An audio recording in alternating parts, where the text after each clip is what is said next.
سورۃ لقمان۔ بسم اللہ الرحمن الرحیم۔ الف لام میم تلک آیات الکتاب الحکیم۔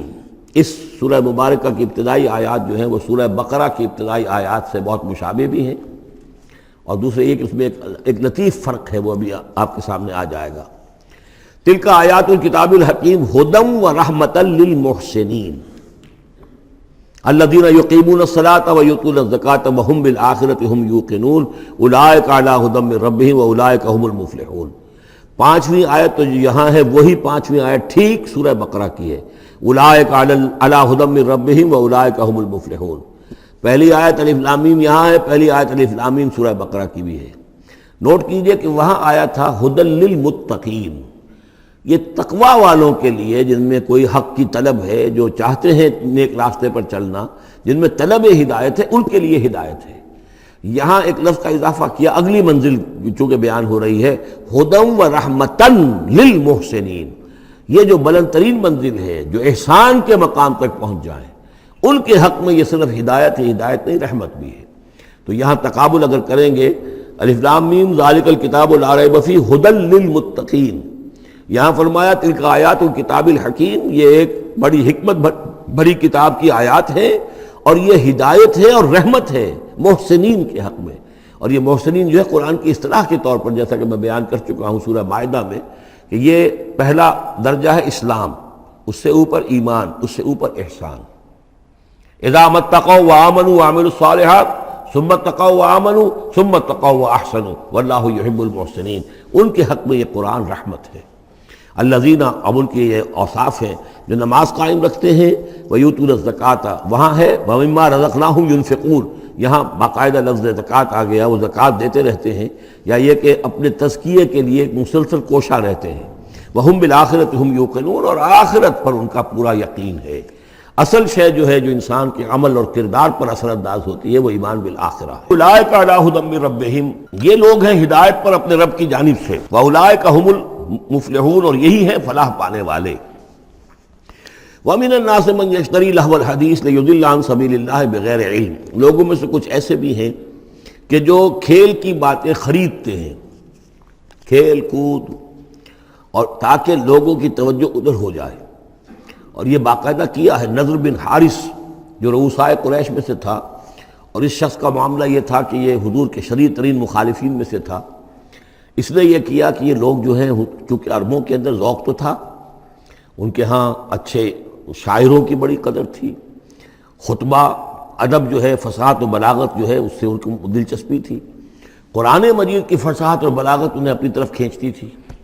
وہ چاہتے تھے کہ یہ لوگ سنیں ہی نہ، تو وہ کہیں سے شام گیا اور وہاں سے کوئی گانا گانے والی ایک لونڈی لے آیا جو بہت اچھا گانا گاتی تھی، اور اس کی محفلیں اس نے منعقد کرانی شروع کر دی، تاکہ لوگ آئیں یہاں پر اور یہ اس میں مگن رہیں، اور رات کا وقت وہاں لگائیں تو دن میں سوئیں۔ بہرحال کسی طریقے سے ان کی توجہات جو ہے اس کو محمد کی طرف سے ہٹا کر صلی اللہ علیہ وسلم تو ان چیزوں میں لگا دیا جائے۔ اور یہ اچھی طرح سمجھ لیجئے کہ اس وقت دنیا میں یہ کھیلوں کا معاملہ، سپورٹس کا، گیمز کا معاملہ، اور پورے ذرائع ابلاغ کے اوپر معلوم ہوتا ہے چھائی ہوئی شے یہی ہے۔ ٹی وی کے اوپر تو معلوم ہوتا ہے کہ دنیا کی اہم ترین شے جو ہے وہ یہ گیمز ہیں، ان کے ٹورنامنٹس ہیں، وہ وہاں ہو رہا ہے، یہاں ہو رہا ہے، وہاں ہو رہا ہے، یہاں ہو رہا ہے، یہ ٹینس کا ہے، یہ فلاں کا ہے، یہ تیراکی کا ہے، اور یہ گیم، اس لیے کہ اسی کو دیکھتے رہو۔ جو بھی وقت کوئی فارغ ہے، ظاہر بات ہے کہ کہیں ایسا نہ ہو کہ کہیں بیٹھے بیٹھے کہیں اچانک خیال ہی آ جائے کہ بھئی سوچے انسان میں ہوں کون، کہاں سے آیا ہوں، کہاں جا رہا ہوں، زندگی کا مال کیا ہے، مقصد کیا ہے، اپنی حالات کے بارے میں ہی سوچے، دنیا کدھر جا رہی ہے، قوم کدھر جا رہی ہے، ملک کدھر جا رہا ہے، نہیں، ان کو مست رکھو۔ وہ اقبال نے تو کہا تھا کہ ابلیس نے یہ کہا اپنے کارندوں سے کہ مست رکھو ذکر و فکر صبح گاہی میں اسے، اور پختہ تر کر دو مزاج خانقاہی میں اسے۔ اس سے اگلی بات ہے کہ جو آج دنیا کے ابلیسوں نے جو ایجاد کی ہے کہ یہ کھیل کود، اسی طریقے سے یہ ایکٹرز، یہ ڈرامے، اور پھر ان کے ایکٹرز اور ایکٹریسز کی زندگیاں، اور ان کے جو بھی سکینڈلز ہوں، جس طریقے سے کہ ان کو دنیا میں پھیلایا جا رہا ہے تاکہ وہ نوجوان نسل بھی بس ان دلچسپی میں پڑی رہے۔ تو یہ ہے اصل میں وہ فلسفہ۔ وَمِنَ النَّاسِ مَن يَشْتَرِي لَهْوَ الْحَدِيثِ، کھیل کود کی چیزیں خریدتے ہیں وہ لوگ، لِيُضِلَّ عَن سَبِيلِ اللَّهِ، تاکہ اللہ کے راستے سے گمراہ کریں، بغیر علم، بغیر علم کے۔ وَيَتَّخِذَهَا هُزُوًا، اور اللہ تعالیٰ کا جو معاملہ ہے اس کو یہ وہ ہنسی ٹھٹا بنا دیں۔ اولئک لہم عذاب مہین، یہ وہ لوگ ہیں کہ جن کے لیے اہانت آمیز عذاب ہے۔ وَإِذَا تُتْلَىٰ عَلَيْهِ آيَاتُنَا وَلَّىٰ مُسْتَكْبِرًا، اور جب اسے سنائی جاتی ہیں ہماری آیات تو وہ ولّا اپنی پیٹھ موڑ کر چل دیتا ہے، مستکبرن استکبار کرتے ہوئے، کأن لم یسمعها، جیسے کہ اس نے سنی ہی نہیں، کان فی اذنیہ وقرا، گویا کہ اس کے کانوں میں کوئی ثقل ہے، بوجھ ہے، اس نے سنا ہی نہیں کیا محمد نے سنایا ہے۔ فبشرہ بعذاب علیم، یہ سارا جو ہے یہ اس نضر بن حارث کے لیے یہ آیات نازل ہوئی ہیں۔ تو اے نبی اس شخص کو دردناک عذاب کا آپ کی بشارت دے دیجئے۔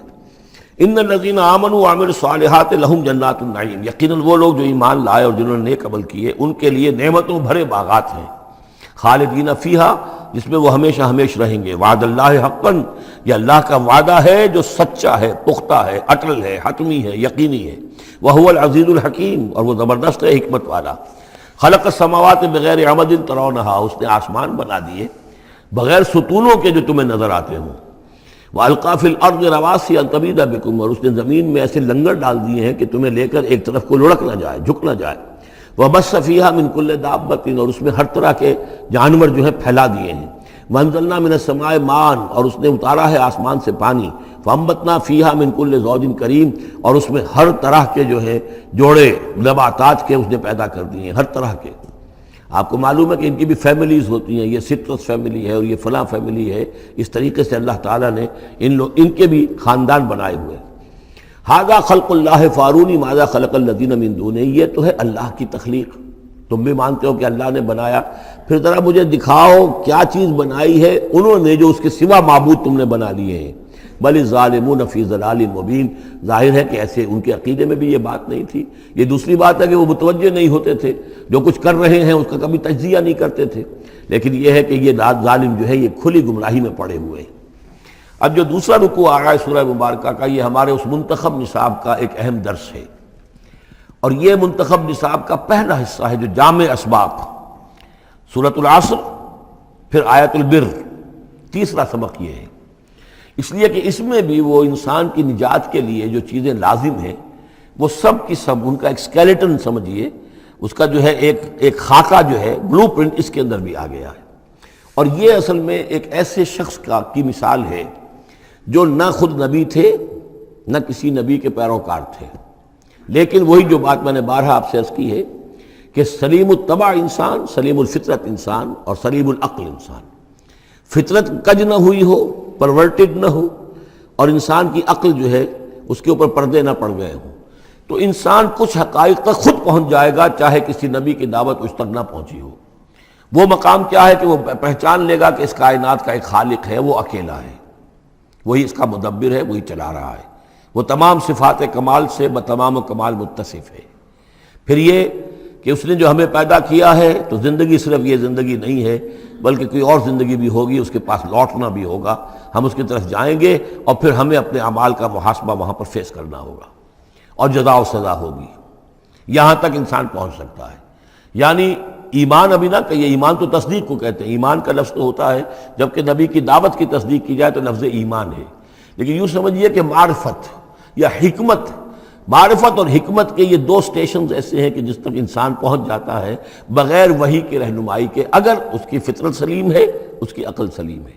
اس کے بعد وہ سوال کرتا ہے، یہی میں نے سورہ فاتحہ میں آپ کو بتایا تھا کہ سورہ فاتحہ دعا ہے، لیکن کس شخص کی دعا ہے؟ عام آدمی کی دعا نہیں ہے، وہ ہمیں تلقین تو کی گئی ہے، نماز میں ہم وہی پڑھتے ہیں، لیکن اس میں پیش نظر کیا ہے کہ ایک شخص جو اپنی سلامتی طبع، سلامتی فطرت، سلامتی عقل سے یہاں تک تو پہنچ گیا کہ الحمدللہ رب العالمین الرحمن الرحیم مالک یوم الدین ایاک نعبد، یہاں تک تو وہ پہنچ گیا ہے۔ اے رب پھر تیری ہی بندگی کرنی چاہیے، تیری ہی مرضی پر چلنا چاہیے، لیکن تیری مرضی کس شے میں ہے یہ ہمیں معلوم نہیں، تو کس چیز سے راضی ہوتا ہے، کس سے ناراض ہوتا ہے یہ ہمیں معلوم نہیں، تیری بندگی کیسے کریں یہ ہمیں معلوم نہیں۔ تو اس سے آگے پھر ہے وہ جو اہدنا الصراط المستقیم، ایاک نعبد و ایاک نستعین اہدنا الصراط المستقیم۔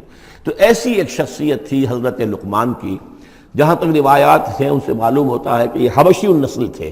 نوبیا ایک جگہ ہے کہ جو سوڈان اور یوں سمجھیے کہ مصر کے تقریباً درمیان یا سرحد پر ہے، وہاں یہ رہتے تھے اور کارپینٹر تھے، لیکن یہ کہ اللہ تعالیٰ ذہانت جس کو بھی چاہے دے دے، لیکن ان کے اندر اللہ تعالیٰ نے وہ ذہانت بھی دی تھی، اور وہ سلامتی فکر، سلامتی عقل، سلامتی فطرت، سلامتی قلب، اس کے نتیجے میں وہ اس چیز تک پہنچ گئے تھے، توحید تک۔ اور اس کے ساتھ ہی یہ ہے کہ اعمال انسان کے جو ہیں وہ ضائع جانے والے نہیں ہیں، ان کا کوئی نہ کوئی بدلہ مل کر رہے گا۔ باقی یہ کہ جو چیزیں وہی سے معلوم ہوتی ہیں، جنت دوزخ، وہ تو ان کے تذکرہ نہیں ملے گا اس کے اندر، جو چیزیں، اور کسی رسول کا تذکرہ بھی نہیں ملے گا، اس لیے کہ وہ کسی رسول کے امتی ہوتے تو تذکرہ کرتے۔ یہاں انہوں نے جو اپنی ایک حکیم اور دانا انسان نے اپنے ساری عمر کے سوچ کا جو لب لباب ہے، خلاصہ ہے، حاصل ہے، وہ اپنے بیٹے کو اپنے انتقال کے وقت وصیت کی شکل میں منتقل کیا ہے، اور اس کو اللہ تعالیٰ نے قرآن میں نقل کر دیا، کیونکہ ان کے اقوال کوٹ کیے جاتے تھے۔ جیسے ہم وہ تقریر کرتے ہیں تو کبھی علامہ اقبال کا حوالہ دیتے ہیں، ان کا شعر کوٹ کر دیتے ہیں، کبھی کسی اور کا، تو یہ بھی اصل میں عرب میں خطباء اور شعراء جانتے تھے کہ یہ لقمان جو ہیں یہ بہت ہی حکیم اور دانا انسان تھے، اور ان کے اقوال جو ہے کوٹ کیے جاتے تھے اشعار میں بھی اور خطبات میں بھی۔ تو اللہ نے بتایا کہ دیکھو یہ لقمان بھی جو اپنی سلامتی طبع اور سلامتی فکر کی وجہ سے جہاں تک پہنچا، وہ وہی اصول ہے کہ جن کی طرف محمد تمہیں دعوت دے رہے ہیں صلی اللہ علیہ وسلم۔ وَلَقَدْ آتَيْنَا لُقْمَانَ الْحِكْمَةَ، اور ہم نے لقمان کو دانائی عطا کی۔ دانائی کا نتیجہ کیا تھا؟ انشکر للہ، کہ شکر کرو اللہ کا۔ دانائی کا تقاضا، فطرت کی سلامتی کا تقاضا کیا ہے؟ جو بھی آپ کے ساتھ بھلائی کرے اس کے لیے ایک احسان مندی کے جذبات آپ میں پیدا ہونے چاہیے۔ اگر نہیں ہو رہا ہے تو فطرت جو ہے پرورٹڈ ہے، بس ہو گئی، جو بھی بھلائی کرے۔ اور عقل کا تقاضا کیا ہے کہ اصل جو ہے منعم اس کو پہچان لیا جائے، اور وہ اللہ ہے۔ تو نتیجہ کیا نکلے گا؟ وہ سلامتی طبع جمع سلامتی عقل، تو اللہ کو پہچان لیا جائے اور کہا جائے الحمدللہ، جہاں سے قرآن مجید شروع ہوتا ہے۔ انشکر للہ، کہ شکر کرو اللہ کا۔ ومن یشکر فانما یشکر لنفسہ، جو کوئی بھی شکر کرتا ہے تو وہ شکر کرتا ہے اپنے ہی بھلے کے لیے، اپنے ہی فائدے کے لیے۔ ومن کفر فان اللہ غنی حمید، اور جو کفران نعمت کرتا ہے، ناشکری کرتا ہے، تو اللہ تو غنی اور حمید ہے۔ وَإِذْ قَالَ لُقْمَانُ لِابْنِهِ، اب یہاں سے حضرت لقمان کی وہ نصیحتیں ہیں جو انہوں نے اپنے بیٹے کو کی ہیں، یہاں مذکور نہیں ہے، لیکن مراد یہی ہے کہ انتقال کے وقت، جیسے کہ کوئی شخص دولت مند ہے تو وہ اپنے انتقال کے وقت اپنے بیٹوں کو، یا اگر بیٹا ایک ہی ہے تو اسے بتائے گا کس سے لینا ہے، کس کو دینا ہے، کیا حساب کتاب ہے، کہاں کہاں میرے ایسٹس ہیں۔ کوئی دفینہ ہے تو بھی بتائے گا کہ میرا وہاں فلاں جگہ پر دولت دفن ہے۔ ایک حکیم انسان کے پاس اصل شے اس کی ساری عمر کے غور و فکر کا جو حاصل ہے، کہ میں نے جو کچھ سوچا ہے، میں نے جو کچھ بھی حاصل کیا ہے اپنی فطرت سلیمہ اور عقل سلیم کی رہنمائی میں، وہ میں تمہیں منتقل کر رہا ہوں۔ وَإِذْ قَالَ لُقْمَانُ لِابْنِهِ وَهُوَ يَعِظُهُ، یاد کرو جب کہ کہا لقمان نے اپنے بیٹے سے اور وہ اسے نصیحت کر رہے تھے، یا بنی لا تشرک باللہ، نمبر ایک، اللہ کے ساتھ شرک مت کیجو، ان الشرک لظلم عظیم، یقیناً شرک بہت بڑا ظلم ہے، بہت بڑا ظلم ہے، سب سے بڑی ناانصافی۔ عربی زبان میں ظلم کہتے ہیں وضع الشیء فی غیر محلہ، کسی شے کو ہٹا کر اس کی اصل مقام سے ہٹا کر کہیں اور رکھ دینا، یہ ظلم ہے۔ اللہ خالق ہے تنہا، باقی سب مخلوق ہیں، اب آپ نے مخلوق میں سے کسی کو اللہ کے برابر کر دیا، یا اللہ کو کسی اعتبار سے گرا کر مخلوق کی صف میں لا کے کھڑا کر دیا، تو اس سے بڑا شرک، اس سے بڑی ظلم، اس سے بڑی ناانصافی، اس سے بڑا ظلم کوئی نہیں۔ وَإِذْ قَالَ لُقْمَانُ لِابْنِهِ وَهُوَ يَعِظُهُ يَا بُنَيَّ لَا تُشْرِكْ بِاللَّهِ إِنَّ الشِّرْكَ لَظُلْمٌ عَظِيمٌ، اور اس کے بعد فوراً ہی اللہ تعالیٰ نے اپنی طرف سے ایک بات ایڈ کی ہے۔ یہ چوتھا مقام آ گیا ہے کہ جہاں اللہ کے حق کے فوراً بعد والدین کا حق۔ ظاہر بات ہے کہ حضرت لقمان کو یہ بات کچھ یعنی مناسب نہیں معلوم ہوئی کہ وہ اپنا حق بھی بیان کریں، لہذا اس کی تکمیل کر دی ہے اللہ تعالیٰ نے۔ وَوَصَّيْنَا الْإِنسَانَ بِوَالِدَيْهِ، اور ہم نے وصیت کی انسان کو اس کے والدین کے بارے میں، اور والدین میں سے بھی خاص طور پر والدہ، اس لیے کہ زیادہ مشقت وہ جھیلتی ہے، زیادہ تکلیفیں بچوں کی پرورش میں ماں کو برداشت کرنی پڑتی ہیں۔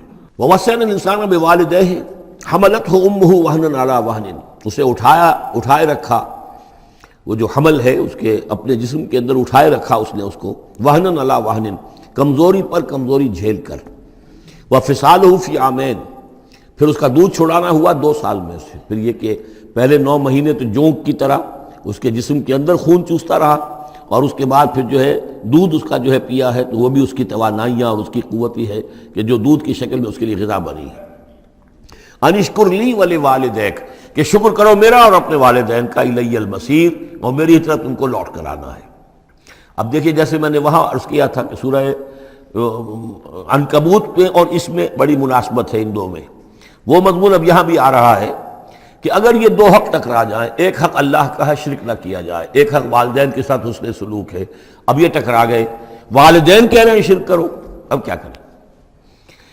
وَإِن جَاهَدَاكَ عَلَىٰ أَن تُشْرِكَ بِي مَا لَيْسَ لَكَ بِهِ عِلْمٌ، اگر وہ تم سے جہاد کریں، تم پر دباؤ ڈالیں، تم سے لڑیں، تم سے جھگڑیں اور تمہیں مجبور کریں کہ تم شریک کرو اور شرک کرو میرے ساتھ ایسی چیز کا کہ جس کا تمہارے پاس کوئی علم نہیں ہے، فَلَا تُطِعْهُمَا، تو ان کا کہنا مت مانو۔ وہاں پر بھی یہ مضمون آ چکا، یہاں دوبارہ آ گیا کہ ان کے حقوق ایک حد تک ہیں، اس سے آگے بڑھ کر وہ اللہ کے حقوق پر ڈاکہ ڈالنے لگے، بازی بازی بارش بابا ہم بازی، ان کے حقوق اللہ کے حقوق کے برابر نہیں ہو سکتے، ان کے حقوق اللہ کے حقوق سے فائق نہیں ہو سکتے، اس کے نیچے نیچے ہیں، تو شرک نہیں۔ البتہ یہاں یہ ذہن میں رکھیے کہ شرک صرف بت پرستی کو نہیں کہتے، لا تشرک، شرک کی کوئی قسم بھی ہو۔ اب اللہ کے کسی ایک حکم کو اگر والدین کہتے ہیں توڑو، اس کا کیا مطلب ہے؟ یہ شرک کا حکم دے رہے ہیں، اس لیے کہ آپ نے والدین کے کہنے پر اللہ کے حکم کی خلاف ورزی کی، اس کا مطلب ہے کہ آپ نے مطاع اور معبود والدین کو بنا لیا۔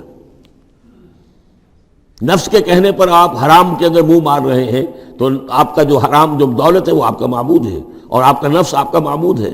ارأیت من اتخذ الہہ ہواہ، کیا تم نے دیکھا اس شخص کو جس نے اپنی خواہش نفس کو اپنا معبود بنا لیا؟ تو شرک کا مفہوم جو ہے اس کا پورا وسیع مفہوم، اور جیسا کہ اس سے پہلے بھی تذکرہ ہو چکا ہے، اس پر الحمدللہ کہ میں نے تقریباً 20 سال پرانی بات ہے یہ، کہ میں نے اقسام حقیقت و اقسام شرک پر 6 گھنٹے کے کیسٹس جو ہیں میرے وہ ریکارڈڈ ہیں اور موجود ہیں۔ تو اس حوالے سے اس کو یہ نہیں سمجھنا چاہیے کہ شرک سے مراد صرف بت پرستی ہے۔ وَإِن جَاهَدَاكَ عَلَىٰ أَن تُشْرِكَ بِي مَا لَيْسَ لَكَ بِهِ عِلْمٌ فَلَا تُطِعْهُمَا، لیکن دیکھیے یہ ہے اللہ تعالیٰ کی تعلیم، اس کے اندر کیا توازن ہے۔ اس کا یہ مطلب نہیں ہے کہ والدین کے سارے حقوق ہی ساقط ہو گئے۔ اگر والدین مشرک ہیں، تمہیں شرک کرنے کا حکم دے رہے ہیں تو ان کا یہ حکم تو نہیں مانو گے، لیکن ان کے ساتھ حسن سلوک پھر بھی کرنا ہے۔ والد تو ہے نا، وہ والدہ تو ہے نا، وَصَاحِبْهُمَا فِي الدُّنْيَا مَعْرُوفًا، دنیا میں ان کے ساتھ رہو بہتر انداز میں، صحیح انداز میں خدمت ان کی کرو، اگر انہیں ضرورت ہے تو اپنا مال ان پر خرچ کرو۔ اس کے اندر یہ نہیں ہوگا کہ سارے حقوق ساقط ہو گئے، اب انہیں گالیاں دینی شروع کر دو یا ان کو جو ہے ستانا شروع کر دو، نہیں۔ لیکن اگر وہ اللہ کے حکم کے خلاف کوئی حکم دیتے تو مت مانو۔ وَاتَّبِعْ سَبِيلَ مَنْ أَنَابَ إِلَيَّ، اور پیروی کرو اس شخص کے راستے کی کہ جو میری طرف اپنا رخ کر چکا ہے۔ یعنی والدین کا اتباع نہیں ہے، والدین کی اطاعت نہیں ہے، والدین کے ساتھ حسن سلوک ہے۔ اطاعت ہوگی اگر اللہ کی اطاعت کے مطابق، اس کے دائرے کے اندر تو اطاعت بھی ہوگی، لیکن بالفعل اور آزادانہ کوئی اطاعت نہیں والدین کی۔ کہیں بھی قرآن مجید میں نہیں آیا اپنے والدین کی اطاعت کرو۔ کیا حکم دیا گیا؟ حسن سلوک، نیک سلوک، ان کی ضرورت، ان کی خبر گیری ہے، ان کی خدمت ہے، ان کی ضروریات کا لحاظ رکھنا، اس کا حکم ہے۔ باقی پیروی کرو اس شخص کی جس نے اپنا رخ میری طرف کر لیا ہے، وہ کوئی بھی ہے۔ پہلے انبیاء ہوتے تھے، انبیاء کی پیروی کرو، اب انبیاء نہیں ہیں، انبیاء کے خادم ہیں۔ انبیاء کی امتوں میں جو شخص بھی اٹھا ہے دین کی دعوت لے کر، جس نے اپنا رخ کر لیا ہے، جس نے کہا میں چل رہا ہوں اللہ کے راستے میں، کون میرا ساتھی بنتا ہے، تو پیروی کرو اس کی۔ وَاتَّبِعْ سَبِيلَ مَنْ أَنَابَ إِلَيَّ، پیروی کرو اس شخص کے راستے کی جس نے اپنا رخ میری طرف کر لیا ہے۔ ثُمَّ إِلَيَّ مَرْجِعُكُمْ، پھر میری ہی طرف تم سب کا لوٹنا ہے۔ والدین بھی یہی آ جائیں گے میرے پاس، تم بھی آ جاؤ گے۔ فَأُنَبِّئُكُم بِمَا كُنتُمْ تَعْمَلُونَ، پھر میں تمہیں جتلا دوں گا جو کچھ کہ تم کرتے رہے تھے۔ اب یہاں بیچ میں جو آگے اللہ کی طرف سے آگے یعنی حضرت لقمان کی نصیحت صرف ابھی ایک آئی تھی، یا بنی لا تشرک باللہ ان الشرک لظلم عظیم، اے میرے بچے شرک مت کرنا اللہ کے ساتھ، اس لیے کہ شرک جو ہے بہت بڑا ظلم ہے، بہت بڑی ناانصافی ہے۔ دوسری وصیت ان کی کیا ہے؟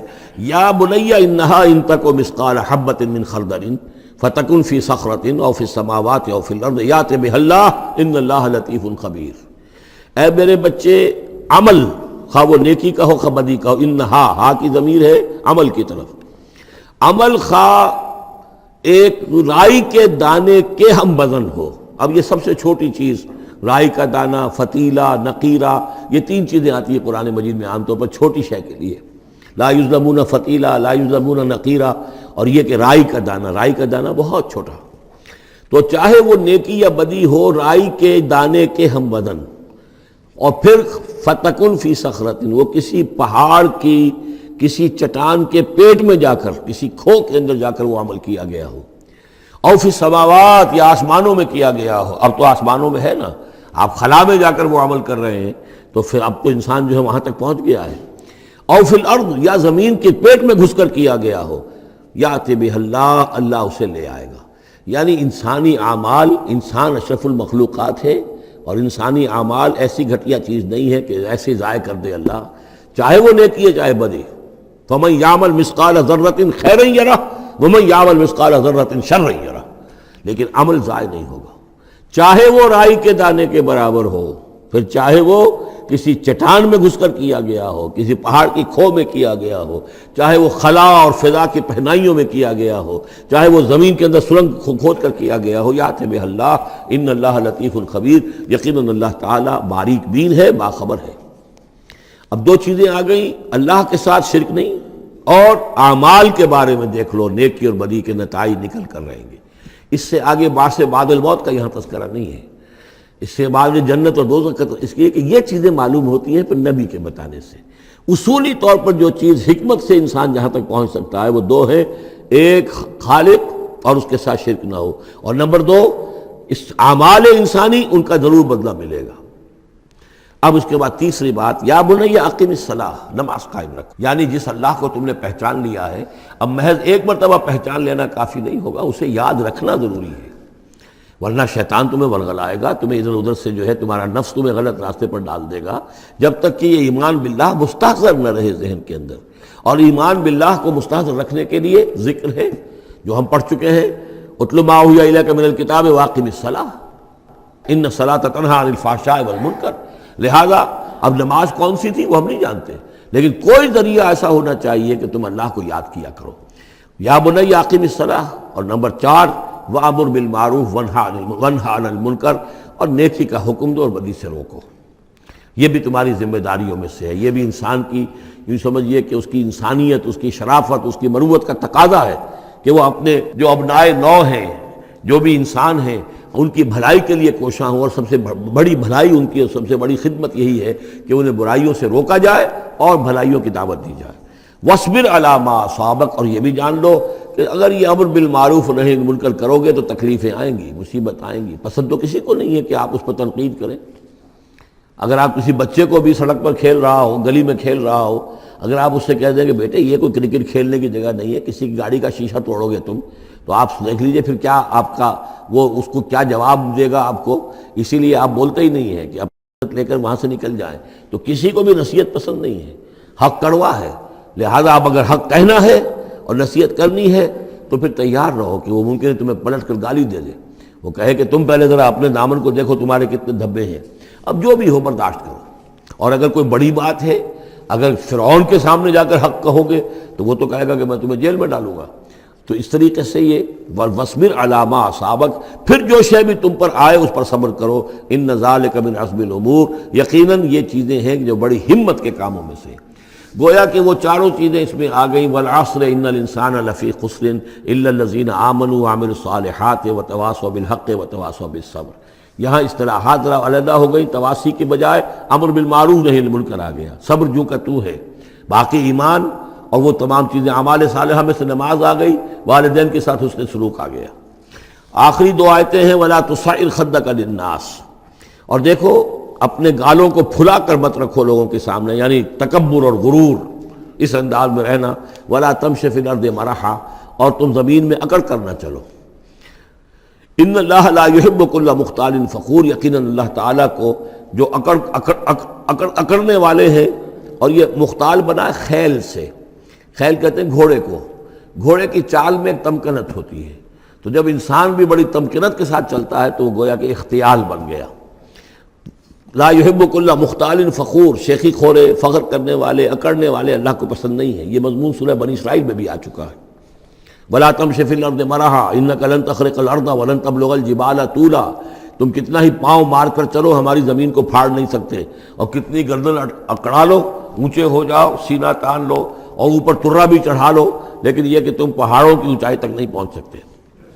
آخری بات فرمائی وَاقْصِدْ فِي مَشْيِكَ، اپنی چال میں میانہ روی اختیار کرو۔ یہ میانہ روی ہر اعتبار سے، چال میں بھی، خرچ میں بھی، وَالَّذِينَ إِذَا أَنفَقُوا لَمْ يُسْرِفُوا وَلَمْ يَقْتُرُوا وَكَانَ بَيْنَ ذَلِكَ قَوَامًا، یہ ایک میچور شخصیت کا کہ اس کے اندر ہر اعتبار سے معلوم و توازن ہو، انتہا پسندی کسی بھی اعتبار سے نہ ہو۔ وَاقْصِدْ فِي مَشْيِكَ وغضض من صوتک، اور اپنی آواز کو پست رکھو۔ اس کا مطلب کیا ہے کہ کہیں کوئی آرگومنٹ ہے، کہ جھگڑا ہو گیا ہے تو آواز کو بلند کرنے کی کوشش نہ کرو، بات اپنی کرو۔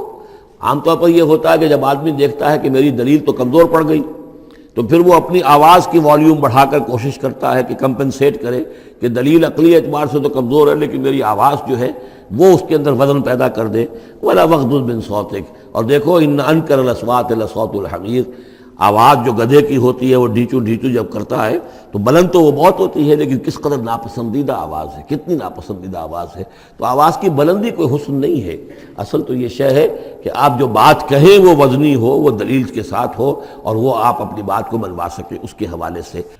الم تروا ان اللہ سخر لکم ما فی السماوات وما فی الارض واسبغ علیکم نعمہ ظاہرۃ وباطنہ ومن الناس من يجادل في الله بغير علم ولا هدى ولا كتاب منير صدق اللہ العظیم۔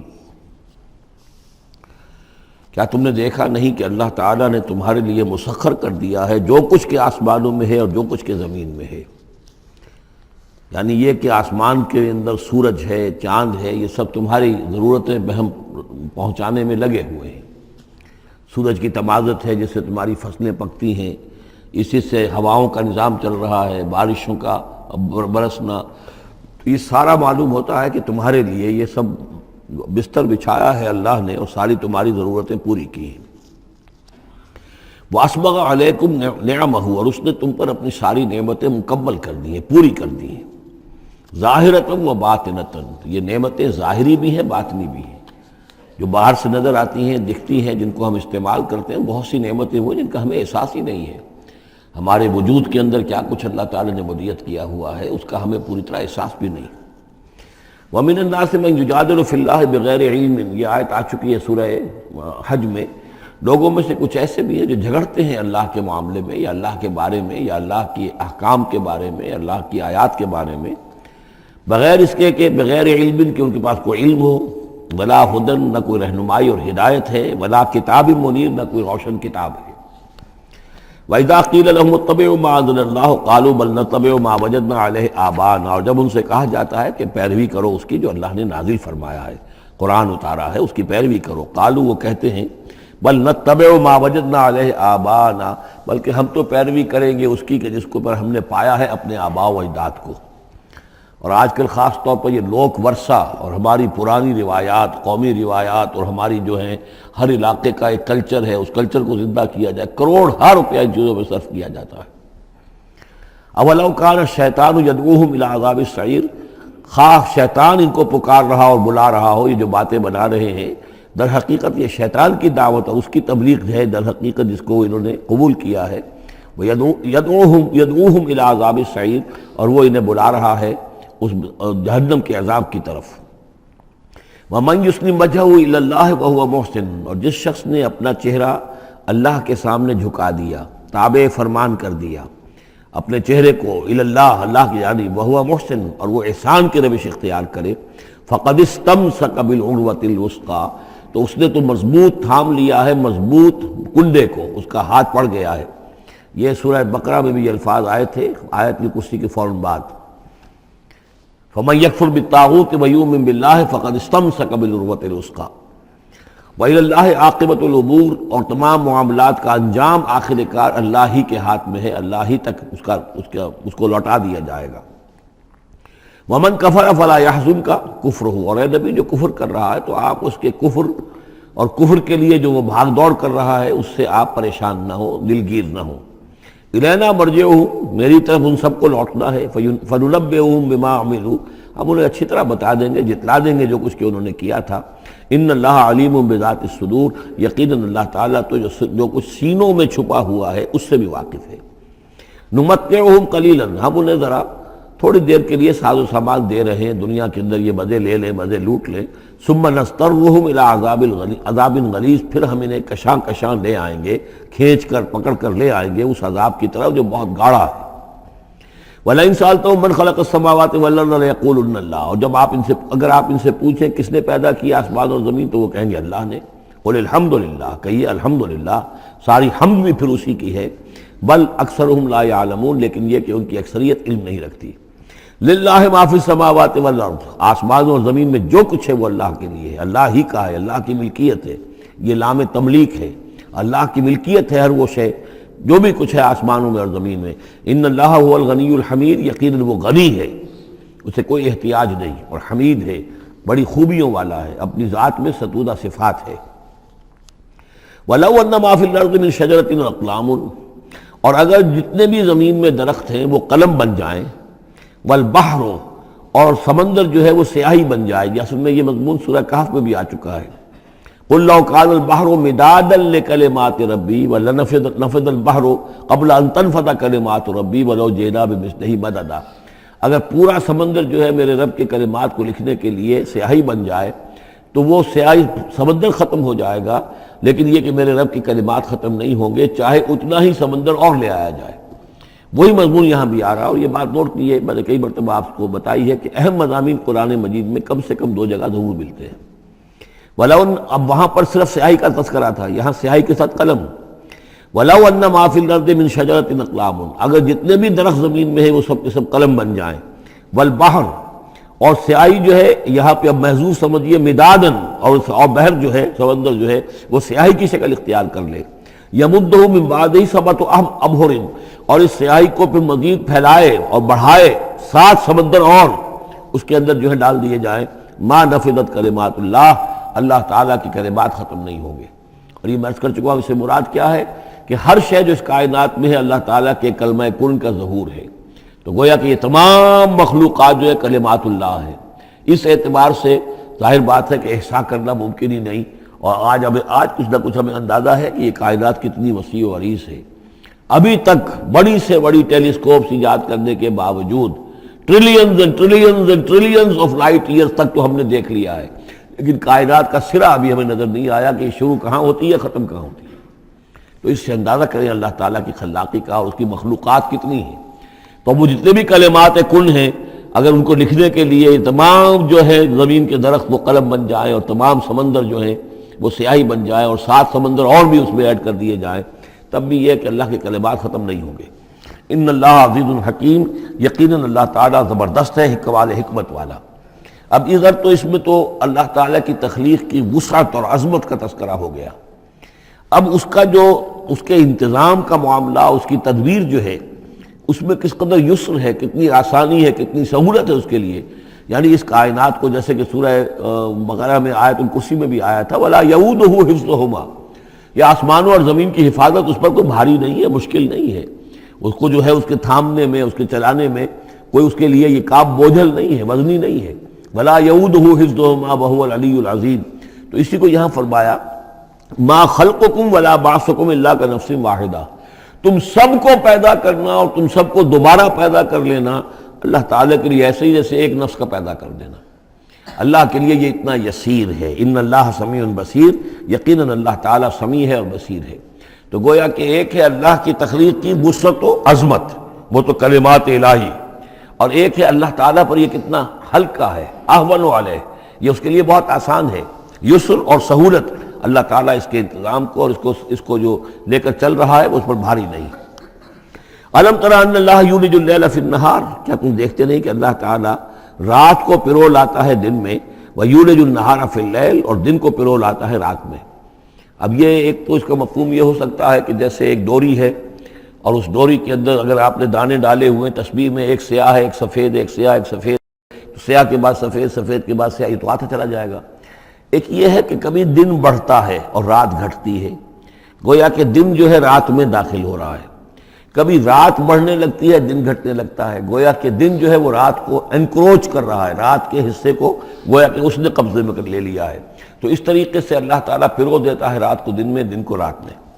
وَسَخَّرَ الشَّمْسَ وَالْقَمَرَ، اور اس نے مسخر کر دیا ہے سورج کو اور چاند کو، كُلٌّ يَجْرِي إِلَىٰ أَجَلٍ مُّسَمًّى، یہ سب کے سب چل رہے ہیں ایک وقت معین تک کے لیے۔ وَأَنَّ اللَّهَ بِمَا تَعْمَلُونَ خَبِيرٌ، اور یقیناً اللہ تعالیٰ جو کچھ کہ تم کر رہے ہو اسے باخبر ہے۔ ذَلِكَ بِأَنَّ اللَّهَ هُوَ الْحَقُّ، یہ اس لیے کہ اللہ حق ہے۔ وَأَنَّ مَا يَدْعُونَ مِن دُونِهِ الْبَاطِلُ، اور یہ کہ جس کو یہ پکار رہے ہیں اللہ کے سوا وہ سب باطل ہیں، ان کی کوئی حقیقت ہی نہیں۔ باطل اس کو کہتے ہیں جو نظر تو آئے ہو نہ، کوئی حقیقت اس کی نہ ہو، جیسے سراب، پانی نظر آتا ہے لیکن پانی ہے نہیں۔ وَأَنَّ اللَّهَ هُوَ الْعَلِيُّ الْكَبِيرُ، اور یقیناً اللہ تعالیٰ ہی ہے سب سے بلند و بالا اور سب سے بڑا اور عظمت والا۔ أَلَمْ تَرَ أَنَّ الْفُلْكَ تَجْرِي فِي الْبَحْرِ بِنِعْمَتِ اللَّهِ لِيُرِيَكُم مِّنْ آيَاتِهِ، کیا تم دیکھتے نہیں کہ کشتیاں چلتی ہیں سمندر میں یا دریا میں اللہ کی نعمتوں کو لے کر؟ ظاہر بات ہے ٹرانسپورٹ جو ہوتی تھی پہلے بہت بڑی، وہ سمندروں میں کشتیوں سے، دریاؤں میں بھی۔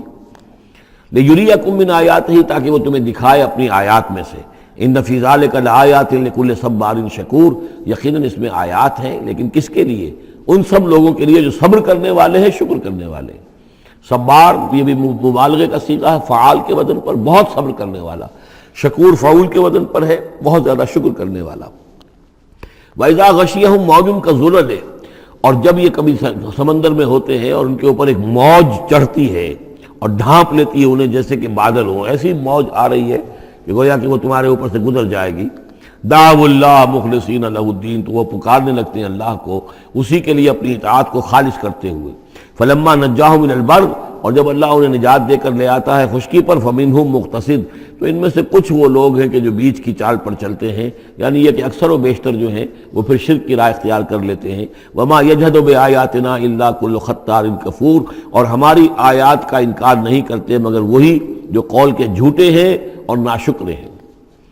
یا ایھا الناس اتقوا ربکم واخشوا یوما، اے لوگو اپنے رب کا تقوی اختیار کرو اور ڈرو اس دن سے، لا یجزی والد عن ولدہ، جس دن کوئی والد اپنے بیٹے سے کسی شے کو دور نہیں کر سکے گا، بچا نہیں سکے گا کسی بھی چیز سے، ولا مولود هو جاز عن والدہ شیئا، اور نہ ہی بیٹا جو ہے وہ اپنے باپ سے کوئی شے دور کر سکے گا، کوئی کسی کے کام نہیں آئے گا، نہ باپ بیٹے کے نہ بیٹا باپ کے، تو باقی سارے رشتے جو ہیں وہ تو اس کے بعد ثانوی ہیں۔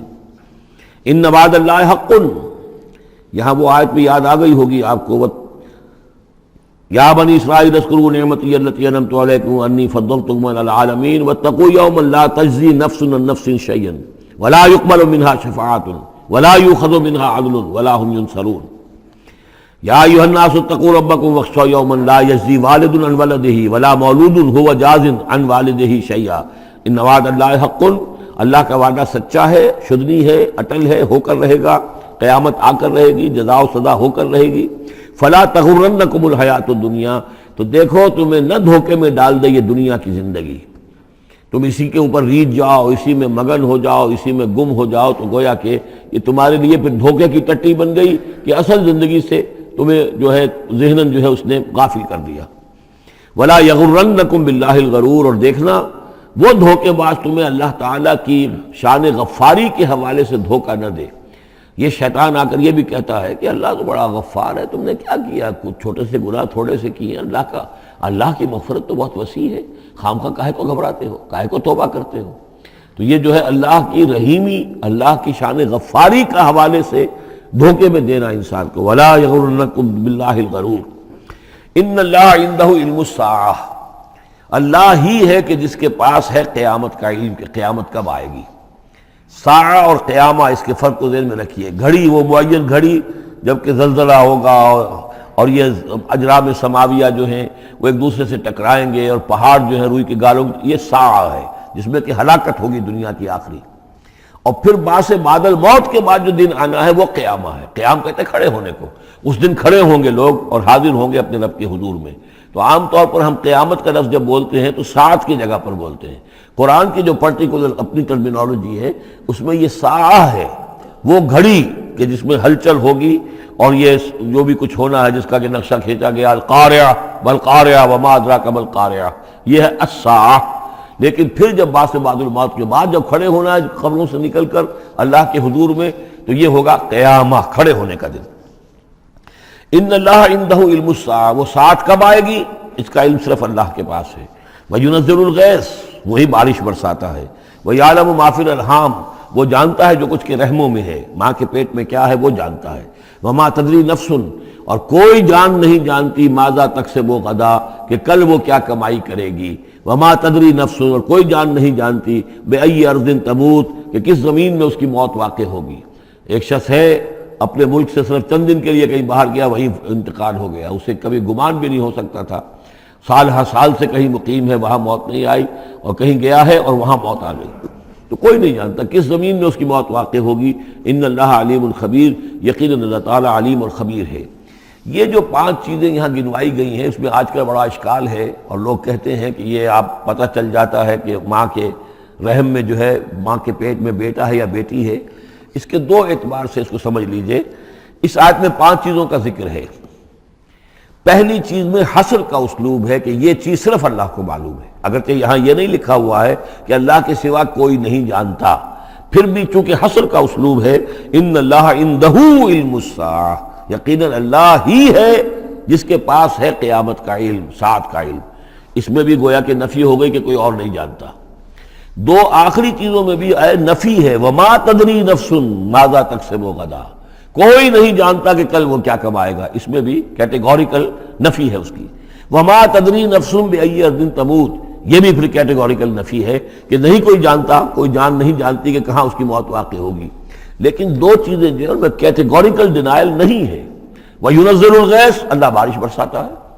یہ کہاں لکھا؟ نہ یہاں اس حصر کا اسلوب ہے، نہ یہ لکھا ہے کہ یہ کام جو ہے صرف اللہ کرتا ہے. اسی طرح یعلم ما فی الارحام، اللہ جانتا ہے جو کچھ کے رحموں میں ہے. اب یہ جو نہیں لکھا کہ کوئی اور نہیں جانتا. اس اعتبار سے قرآن مجید کے الفاظ جو ہیں ان کے اوپر تو اعتراض وارد ہو ہی نہیں سکتا. البتہ اعتراض اگر کچھ وارد ہوتا تو ایک حدیث پر ہوتا ہے.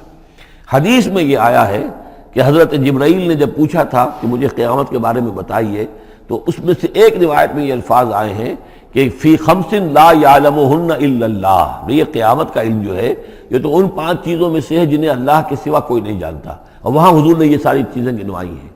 اس کا جو ہے جواب وہ یہ ہے کہ رحم میں کیا ہے اس کا صرف ایک پہلو ہمیں معلوم ہوا ہے کہ وہ بیٹا یا بیٹی ہے. باقی جو کچھ ہے اس کے نہ معلوم کتنے پہلو ہیں، کتنا ذہین ہے، کس قدر فطین ہے، اس کے اندر کیا اوصاف ہے، اس میں کیا صلاحیتیں ہیں، شقی ہے یا سعید ہے، نیکوکار ہوگا بدکار ہوگا، کیا پتہ ہے، یا ہوگا یا ہوگی. تو اس سے یہ کہ اس کی جو حدیث کا بھی معاملہ ہے اس کی بھی جو ہے اس کی توضیح موجود ہے، اس پہ کسی گھبرانے کی ضرورت نہیں ہے. ان اللہ علیم الخبیر، یقیناً اللہ تعالی علیم اور خبیر ہے.